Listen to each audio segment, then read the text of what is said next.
1, how to present. Pag-usapan natin. Guidelines. Number 1, pakibasang sabay-sabay. Please, you should have clean materials. Kahit brochure lang po yung hawak nyo, okay lang. Kailangan naman po malinis. Number 2, 2 against 1 is an advantage, especially in helping your new business partners. I suggest kung bago ka lang sa negosyo to, kung magpe-present naman po kayo, magsama ka ng isang tao. Kaya kung bago ka lang, please, pag magpe-present ka, don't do it alone. Do it with another person. 2 reasons. Number 1, para at least lumakas ang loob mo, may kakampi ka. At number 2, just in case may mali ka sa presentation, after a while, merong magko-correct sa'yo. Pag kinorek ka naman, magsasama loob mo. Okay? Kasi mas maganda yon. Some people kasi present ng present, akala nila tama yung ginagawa nila. Okay? Kailangan nyo po ng tao na ba titingin din sa'yo at tutulong sa'yo. You need a partner. So choose a partner at lagi mo siyang isama sa inyong presentation.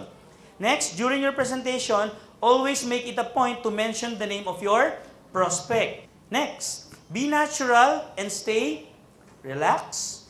Kiss or keep your presentation short and simple. Okay, duplication is the key to success. Let's now discuss the steps. Number 1, pakibasa. Greet. Of course, batiin nyo naman. Start na ng presentation. Ito, tandaan nyo, no? Whenever you start the presentation, halimbawa, isang meetings, whether big group or small group, pag upo, huwag naman kaagad present. Yung tipong nasa meeting ka, nasa Jollibee or McDonald's, pag upo, hindi ka pa nakikipagkwentuhan, ay present ka kaagad. Huwag muna.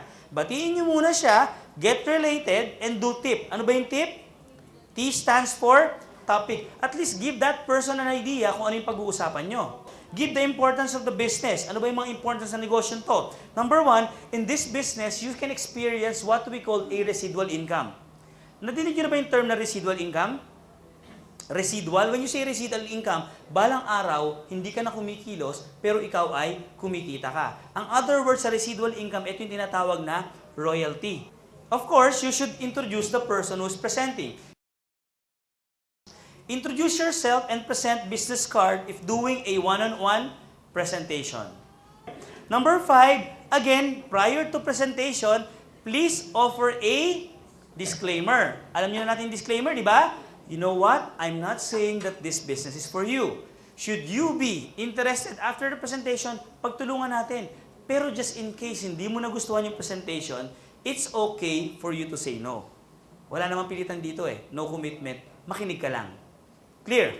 You should offer a disclaimer. And number 6, pakibasang sabay-sabay.